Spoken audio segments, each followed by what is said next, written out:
8:49 p.m., severe thunderstorms were located along a line extending from Ottawa to West Numbing to Chelsea, moving east at 40 miles per hour. This line of storms has a history of producing extensive wind damage in southeastern Pennsylvania. Hazard, 60 miles per hour wind gusts and penny-size hail. Source, radar indicated.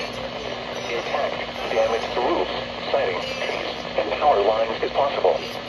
Locations impacted include Philadelphia, Trenton, Camden, Gloucester City, Cherry Hill, Jackson, Edexham, Mount Laurel, Wilboro, Deptford, Whitey's, Medford, West Deptford, Glassboro, Lindenwold, Hamilton, Lumberton, Florence, Belmore, and Woodbury.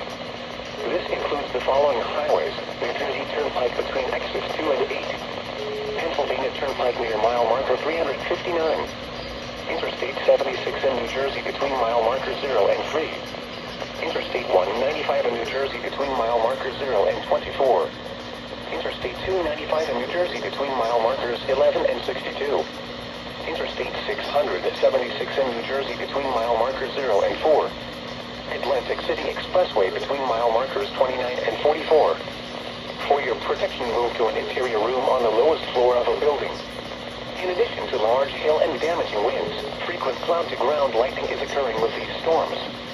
Move indoors immediately. Remember, if you can hear thunder, you are close enough to be struck by lightning. Repeating, a severe thunderstorm warning